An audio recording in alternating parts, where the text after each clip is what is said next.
then the last thing I wanted to talk with you about our big evolution was like thinking about the other 23 hours of the day, like a more holistic approach to this whole thing that we're trying to do with people, which, like, to my listeners, right, if we zoom out at the end of the day, when I think about what does success look like for my business, it's like I have a gym full of members who are thriving in their life, and thriving means like you feel like you are capable of doing your best work in all environments that you're included in, right? Your family, your work, friends, and even at the gym and being able to perform.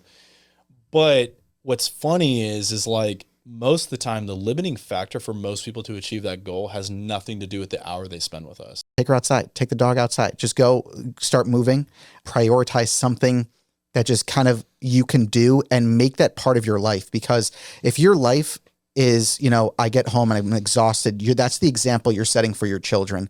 And as a new parent, maybe I am coming across borderline slightly aggressive, but it's what your children see is going to be a reflection of what they do. And if they see you being active, they're going to do that. So for me, I want to set Eleanor up for a successful life, being active, set her future children up for a successful life. And it all starts with me. Yeah.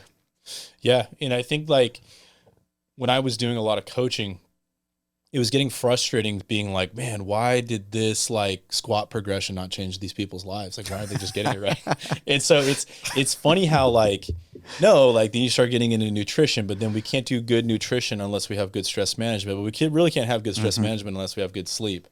Right. And then we can't really make these changes in our lives if, the story between the ears isn't positive and reaffirming and not these like, like these daily battles with, am I going to be the best version of myself or not? So the last part of the evolution of us is really thinking about if we're trying to solve problems for people and give them the highest likelihood of succeeding in their life in terms of being able overall health, wellness, and thriving, there has to be a discussion around what are you doing outside the hour you're spending with us? Yeah, definitely. And that's where I think I've really seen exponential transformation in people's lives when we're having conversations around like, hey, if you're coming into this session today and you're like, I got 2 hours of sleep, is it the most productive thing to do heavy back squats? Like I've had to think about that. Right. So yeah, it just goes kind of back to low hanging fruit mentality. It's like, what is going to be the easiest thing to transform my fitness or my stress management in the immediate future?